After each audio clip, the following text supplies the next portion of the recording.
Okay, to start with, Katie Hilton.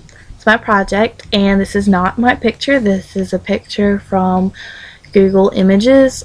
Um, it's not mine, and I will find a site for it. But it was kind of helpful. Starting off with talking about the difficulties that blacks faced during the Civil War period, or not Civil War period, but the Reconstruction period.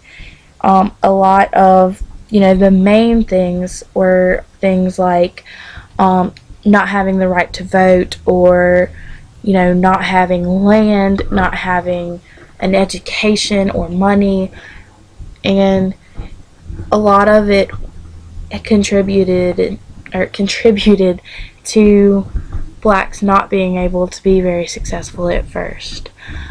You had the 15th Amendment put into place, ratified in 1870 when after Grant had come into presidency, and it basically said that blacks had the right to vote. It said that you couldn't discriminate on color or race on who could and could not vote.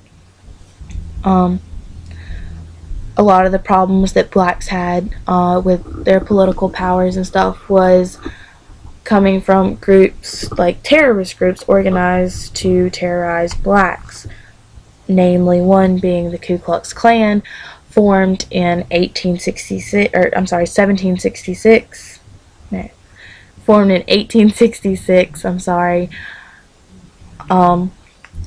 That in Tennessee, but it had spread all over the South by 1868, and that's like wildfire in years times, 2 years, and it's everywhere, and they killed women and children, and burned churches, and they burned schools, all from being mad, and they slaughtered a North Carolina state senator for standing up for blacks, because he wouldn't say, I don't support this. They supported him, so he wasn't going to give up on them. They had in 1868, blacks were holding office positions in the government and stuff.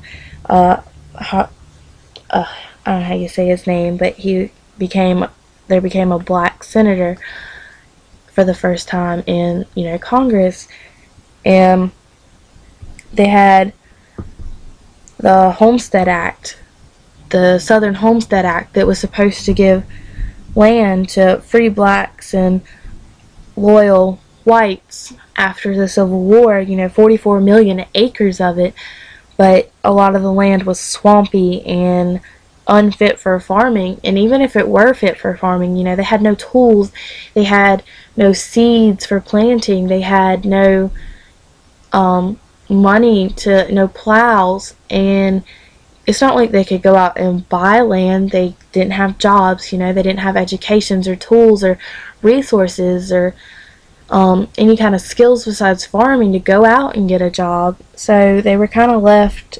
stranded, really.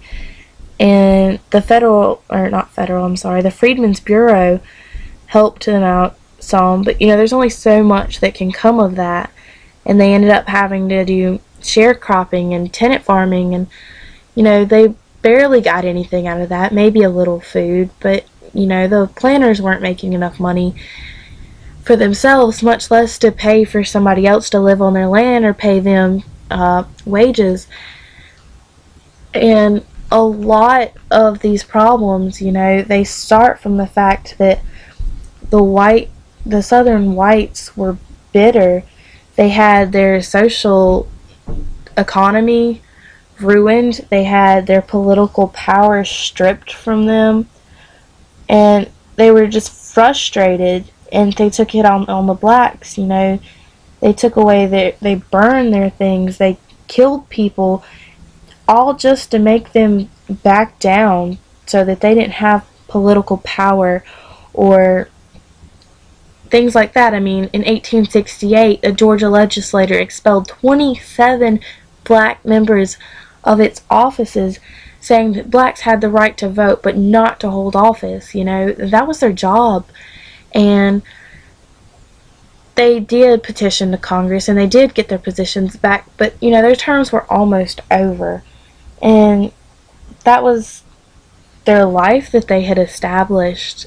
And you know, eventually you see the good and the bad of the Reconstruction for the blacks. I mean, they did break up the they broke up the whole plantation and were able to distribute land, and they did come up with the 15th Amendment, and they did do these things. But you know, you had the radical Republican government that were unwilling to enact any kind of land reform or provide for formal slaves with their resources to break the cycle of poverty. And the racial bias was national. It wasn't just in the South. You know, Northerners didn't want to give them jobs either. And then you come up with the Panic of 1873, and nobody was concerned with the problems of the former slaves anymore. They were concerned with their economic problems. And the Supreme Court undermines the power of the 14th and 15th Amendments. You know, the main things that helped the blacks. And they just took them away. Like, they had the slaughterhouse cases in 1873 where they said most civil rights were state, not federal. So they couldn't enforce it. And then in 1876, they had the U.S. versus Cruikshank and the U.S. versus Reese, where you know they couldn't in the U.S. versus Cruikshank they said they couldn't punish whites for you know oppressing blacks, and in the U.S. versus Reese they said that they didn't really say that blacks could vote. They just set up boundaries for who could and couldn't vote. I mean, they took away the power of those amendments, so eventually they become useless anyway. And at the end of the Reconstructions, the former slaves found themselves in the same position in society almost as they were when they had just come out, or even when they were slaves, you know. And they were kept in the same place. There was no, I mean, it was good for a little while. I mean, you can look at it and say, you know, not long after the Reconstruction, you know, they had places in government and they had places in, I mean, some of them did, but in the end they took away those things. So it just shows how hard it was and how much difficulty African Americans had during this time with no skills and no education. I mean, some of them, like the children, started to get educations, but you know, the working force had no education, no skills other than farming, no money, no tools. And all of this came from the fact that whites were bitter. They didn't want to give up what they had. They didn't want to include the black population in their society.